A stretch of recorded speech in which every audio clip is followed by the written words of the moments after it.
आर्थिक स्थिरता, उत्पादन वृद्धि तथा रोजगारीलाई प्राथमिकतामा दिँदै नयाँ आर्थिक वर्षको बजेट प्रस्तुत। किसानलाई पेन्सन दिने योजना सार्वजनिक।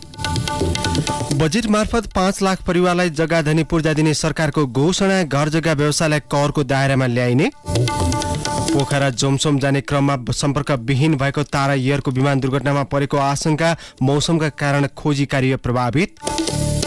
अमेरिकामा बन्दुकमा प्रतिबन्ध लगाउन उपराष्ट्रपति ह्यारिसको अपिल। हतियार खरिद गर्दा विभिन्न शर्त राख्नुपर्नेमा जोड।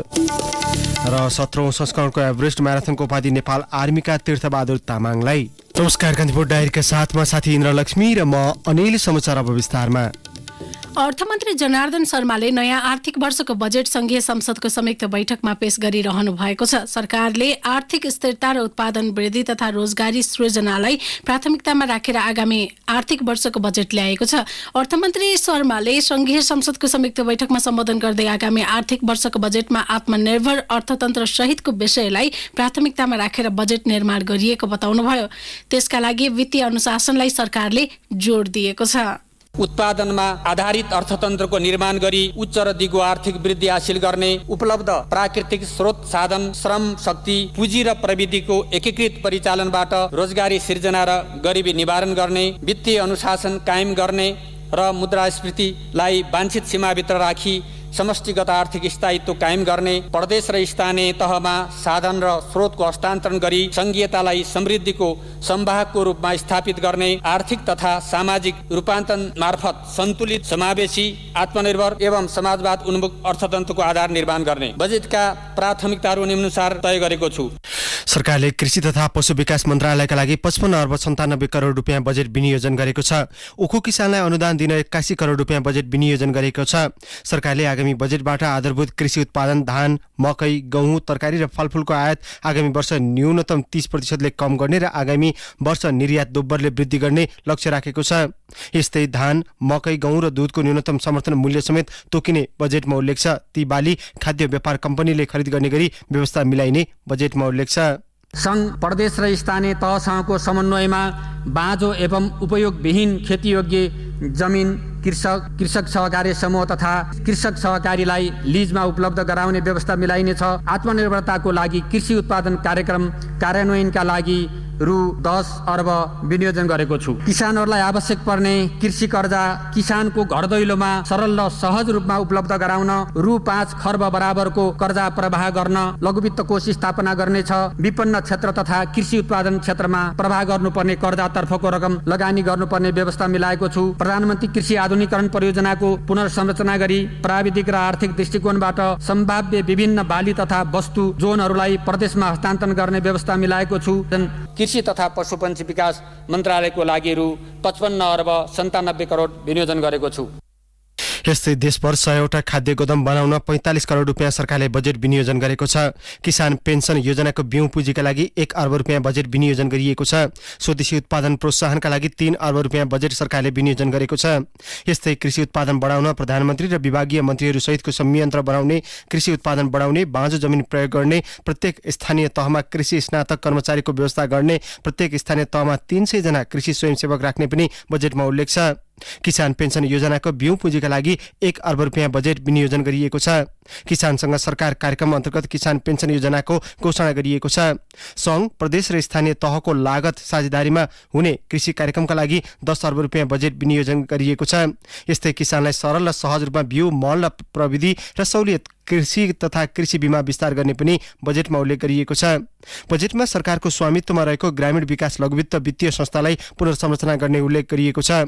गाउँपालिकाले 50 लाख र नगरपालिकाले 1 करोड रुपियाँसम्म लगानी गर्न सक्ने बजेटमा उल्लेख गरिएको छ। यस्तै सरकारले देशका 7 प्रदेशमा बिजनेस इन्कुबेसन सेन्टर स्थापनाका लागि 26 करोड रुपियाँ विनियोजन गरेको छ। यस्तै स्टार्टअप व्यवसायलाई सहयोग गर्न भेन्चर क्यापिटल मार्फत बिउ पुँजी प्रदान गरिने भएको छ।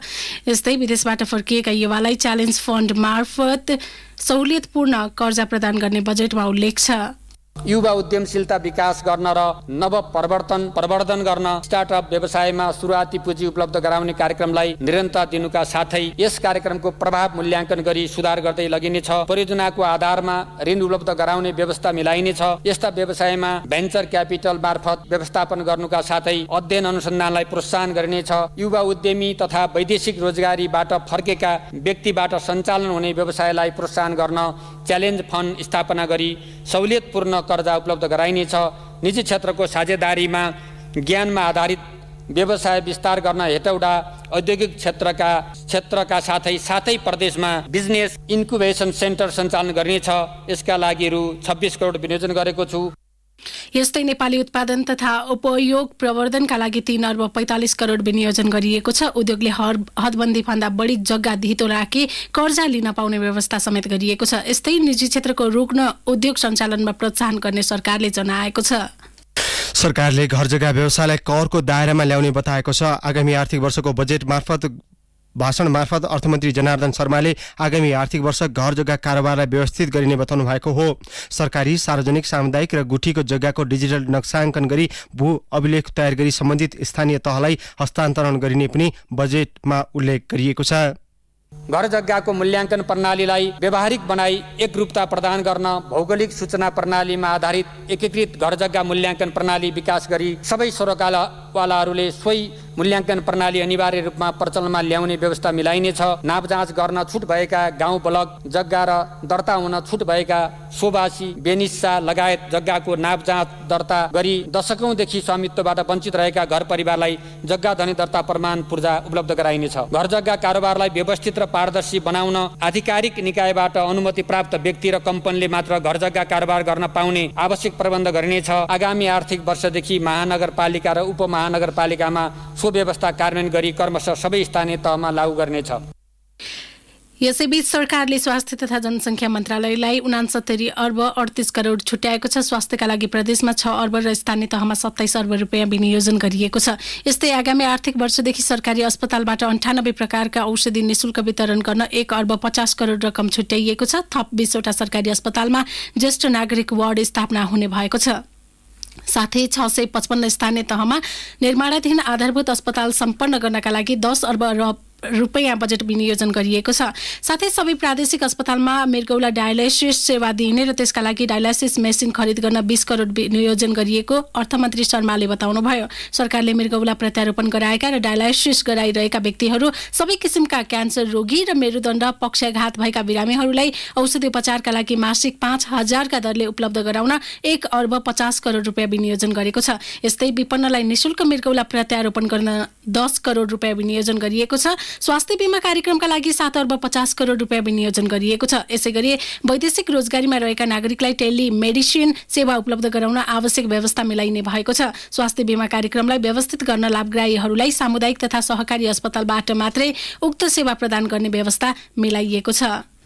स्वास्थ्य संस्था र स्वास्थ्य सेवाको गुणस्तर मापन तथा प्रमाणीकरण गर्नका लागि राष्ट्रिय स्वास्थ्य बोर्डको स्थापना गर्नका लागि समेत आवश्यक कानुनी व्यवस्था गरिने बजेटमा उल्लेख छ।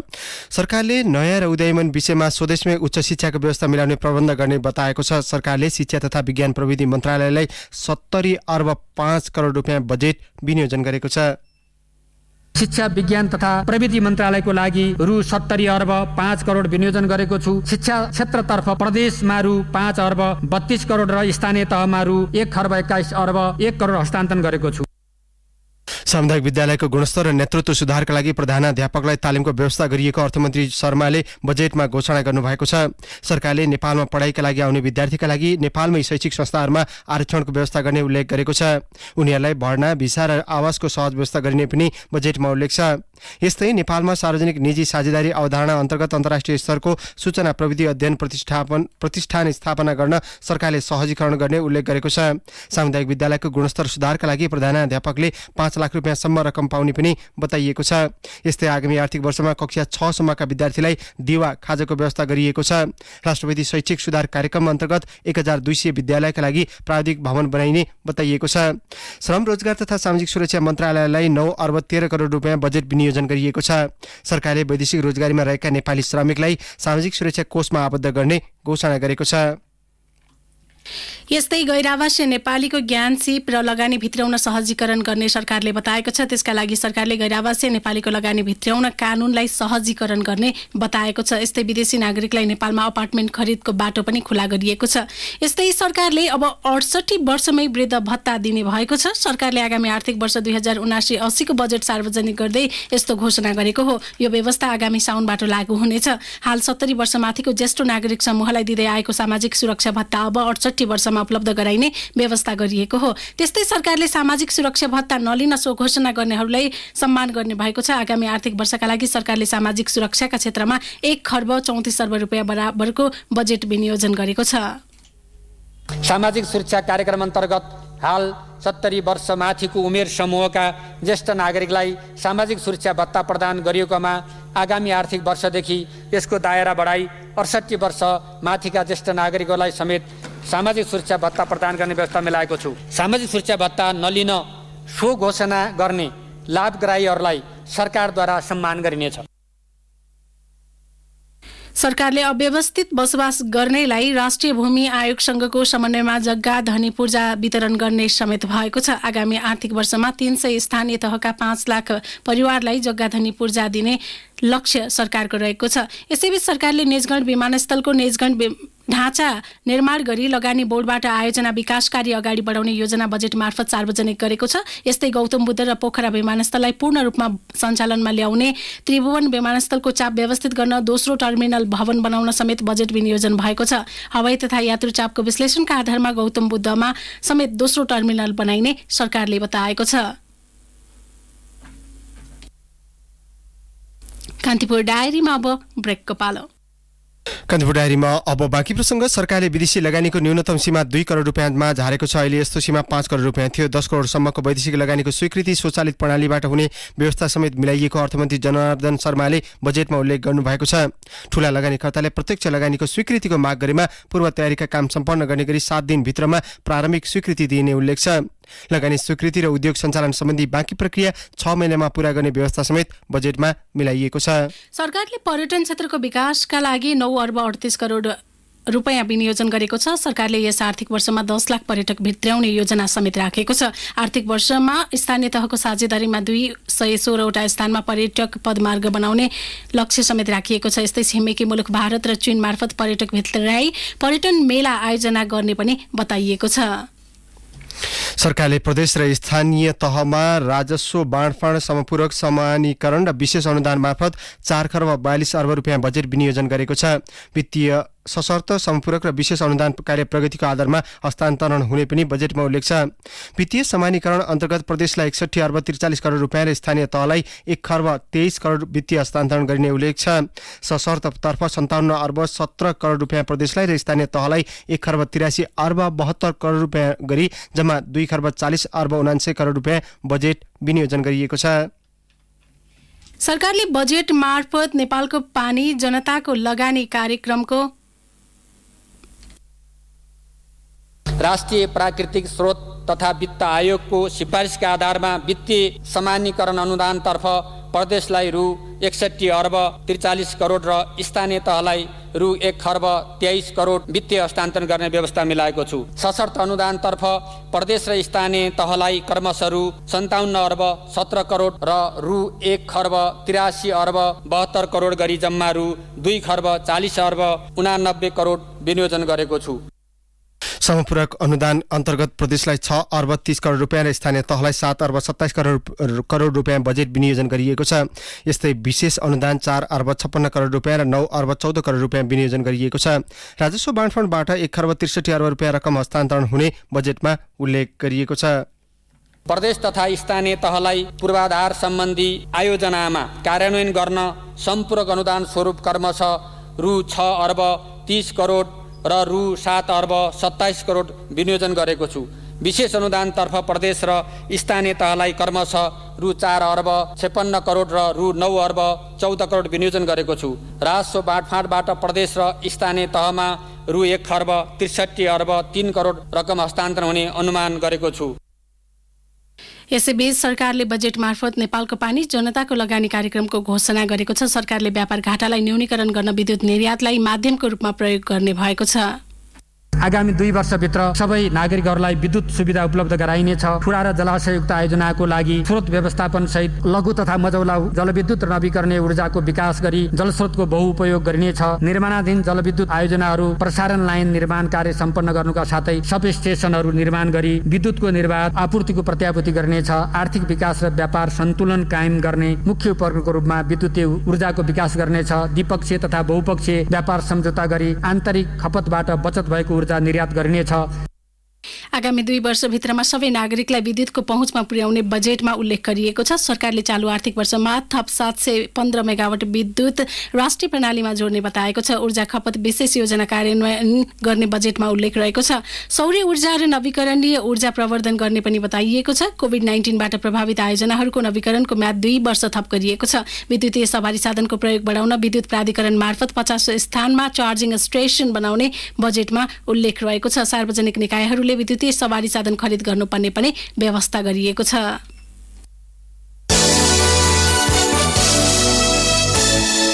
पोखराबाट जोमसोम जाने क्रममा सम्पर्कविहीन भएको तारा एयरको जहाज मुस्ताङ स्थित मानापाथी हिमालको फेदीमा दुर्घटनाग्रस्त भएको आशंका गरिएको छ।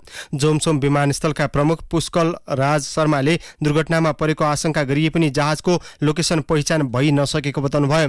उहाँका अनुसार मौसममा आएको समस्याका कारण खोजी कार्य प्रभावित भएको छ। पोखराबाट बिहान 9:55 उडेको जहाज चालक दलका 3 सहित 16 नेपाली र 6 विदेशी नागरिक रहेको बताइएको छ।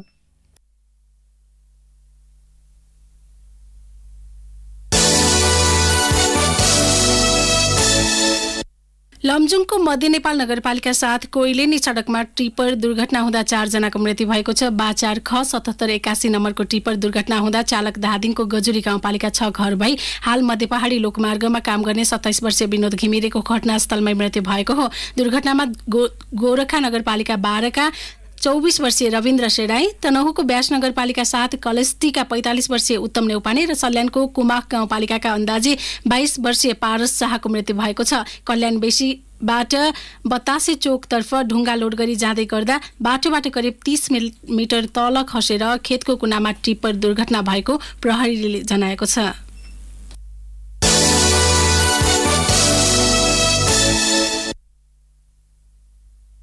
कान्तिपुर डायरीमा पुनः ब्रेकको पालो। कान्तिपुर डायरीमा अब आर्थिक प्रसङ्ग। सरकारले आगामी आर्थिक वर्षका लागि 17 खर्ब 93 अर्ब 83 करोड रुपियाँ बराबरको बजेट सार्वजनिक गरेको छ। अर्थमन्त्री जनार्दन शर्माले आज संसदमा आगामी आर्थिक वर्षको आय व्ययको अनुमान विवरण प्रस्तुत गर्नुभएको हो। कुल विनियोजन मध्ये चालुतर्फ 7 खर्ब 53 अर्ब 40 करोड अर्थात् 42%, पुँजीगत तर्फ 3 खर्ब 80 अर्ब 38 करोड अर्थात् 21.2% र वित्तीय व्यवस्थापनतर्फ 2 खर्ब 30 अर्ब 22 करोड अर्थात् 12.8% विनियोजन गरिएको छ। यसैगरी प्रदेश र स्थानीय तहमा वित्तीय हस्तान्तरणतर्फ 4 खर्ब 29 अर्ब 83 करोड अर्थात् 24% बजेट छुट्याइएको छ।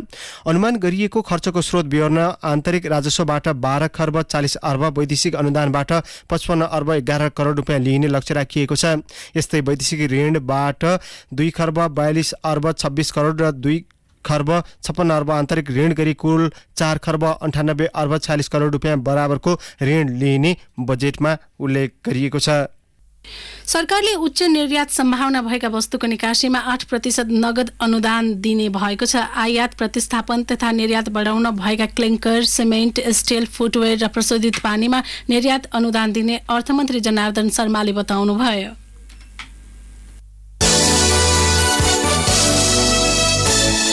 कान्तिपुर डायरीमा अब अन्तर्राष्ट्रिय प्रसङ्ग। अमेरिकी उपराष्ट्रपति कमला ह्यारिसले बन्दुकमा प्रतिबन्ध गर्न अपिल गर्नुभएको छ। हालै अमेरिकाका 2 शहरमा भएको अन्धाधुन्द गोली प्रहारका घटनापछि ह्यारिसले बन्दुकमा प्रतिबन्ध लगाउन अपिल गर्नुभएको हो।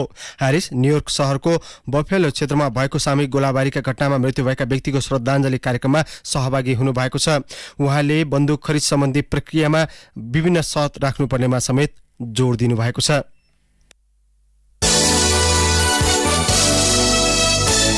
फ्रान्स र जर्मनीले युक्रेनसँग वार्तामा बस्न रुसलाई दबाव दिएका छन्। फ्रान्सका राष्ट्रपति इमानुएल म्याक्रोन र जर्मन चान्सलर ओलाफ स्कोल्जले युक्रेनसँग वार्ताका लागि रुसी राष्ट्रपति भ्लादिमिर पुटिनलाई दबाव दिनुभएको हो। 80 मिनट लामो टेलिफोन वार्तामा म्याक्रोन र स्कोल्जले पुटिनलाई उच्चस्तरीय वार्तामा बस्न आग्रह गर्नुभएको बीबीसीले जनाएको छ। युक्रेनमा तत्काल युद्धविराम गर्दै रुसी सेना फिर्ता गर्न समेत दुवै देशले आग्रह गरेका हुन्। पुटिनले समेत कीवसँग वार्ता पुनः सुरु गर्न आफू तयार रहेको प्रतिक्रिया दिनुभएको छ। यद्यपि युक्रेनी समकक्षीले जेलेन्स्कीसँग वार्ता गर्ने सम्बन्धमा भने पुटिनले स्पष्ट पार्नु भएको छैन।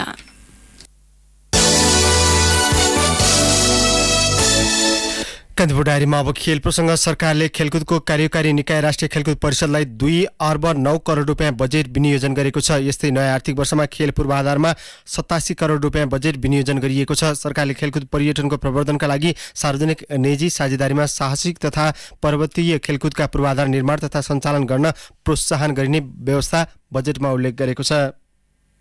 जुम्ला जिल्लाको टोप्ला पाटन लगायत स्थानमा high altitude sport and training centre स्थापना गर्न आवश्यक रकम विनियोजन गरेको छु। धनगढीको फाप्लामा अन्तर्राष्ट्रिय मापदण्ड अनुसारको क्रिकेट रङ्गशाला तथा खेल ग्राउन्डको निर्माण गरिनेछ। खेल पूर्वाधार तर्फहरू 87 करोड विनियोजन गरेको छु। काठमाडौँको मूलपानी निर्माणाधीन अन्तर्राष्ट्रिय क्रिकेट स्टेडियमको निर्माण कार्य आगामी आर्थिक वर्ष सम्पन्न गरिनेछ। कीर्तिपुर अन्तर्राष्ट्रिय क्रिकेट स्टेडियममा रात्रिकालीन खेल खेल्न सकिने गरी स्तरोन्नति गर्न आवश्यक रकम विनियोजन गरेको छु। प्रदेश र स्थानीय तहसँगको सहकार्यमा चितवनमा निर्माणाधीन गौतम बुद्ध क्रिकेट स्टेडियमको अधुरो निर्माण कार्य पूरा गर्ने व्यवस्था मिलाइनेछ। 9 राष्ट्रिय खेलकुद आयोजनाका लागि आवश्यक रकम विनियोजन गरेको छु। 10औं राष्ट्रिय खेलकुदको लागि आवश्यक पूर्वाधार गरिनेछ। अन्तर्राष्ट्रिय र राष्ट्रिय प्रतियोगितामा सहभागी हुने खेलाडी तथा प्रशिक्षकहरूको बिमा गर्ने व्यवस्था मिलाइनेछ। खेलकुद सङ्घहरूलाई दिइआएको अनुदान वृद्धि गरेको छु। राष्ट्रिय खेलकुद परिषदको लागि रु 2 अर्ब 9 करोड विनियोजन गरेको छु।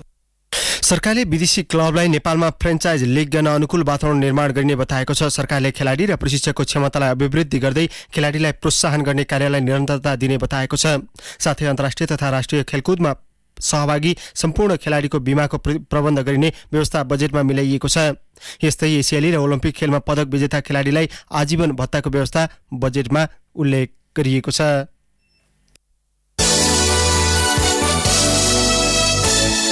17औं संस्करणको माउन्ट एभरेस्ट म्याराथनको उपाधि नेपाल आर्मीका तीर्थबहादुर तामाङले जितेका छन्। विश्वकै उच्च स्थान खुम्बु क्षेत्रमा भएको म्याराथन विजेता तामाङले उपाधिसँगै 1 लाख रुपियाँ पुरस्कार प्राप्त गरेका छन्। यस्तै म्याराथनमा राजकुमार राजभण्डारी दोस्रो र सुमन कोलुङ तेस्रो भएका छन्। उनीहरूले क्रमशः 75,000 र 50,000 रुपियाँ प्राप्त गरेका छन्।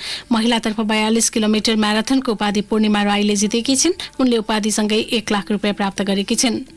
अमेलहानी राई दोस्रो र पदम कुमारी राई तेस्रो भएका छन्। म्याराथनका 4वटा विधामा गरी 125 विदेशी र 65 नेपाली धावक सहभागी थिए। जाँदै मुख्य प्रसङ्गहरू पुनः एकपटक। आर्थिक स्थिरता, उत्पादन वृद्धि तथा रोजगारीलाई प्राथमिकतामा राख्दै नयाँ आर्थिक वर्षको बजेट प्रस्तुत। किसानलाई पेन्सन दिने योजना सार्वजनिक। बजेट मार्फत 5 लाख परिवारलाई जग्गा धनी पूर्जा दिने सरकारको घोषणा। घर जग्गा व्यवसायलाई करको दायरामा ल्याइने। पोखराबाट जोमसोम जाने क्रममा सम्पर्कविहीन भएको तारा एयरको विमान दुर्घटनामा परेको आशंका। मौसमका कारण खोजी कार्य प्रभावित। अमेरिकामा बन्दुकमा प्रतिबन्ध लगाउन उपराष्ट्रपति ह्यारिसको अपिल। हतियार खरिद गर्दा विभिन्न शर्त राख्नुपर्नेमा जोड। र 17औं संस्करणको एभरेस्ट म्याराथनको उपाधि नेपाल आर्मीका तीर्थबहादुर तामाङलाई। हवस्, यिनै प्रसङ्गसहित कान्तिपुर डायरीको यो बुलेटिन अहिलेलाई यहीँ सकिन्छ। साथी इन्द्रलक्ष्मी र म अनिल बिदा माग्छौँ। नमस्कार।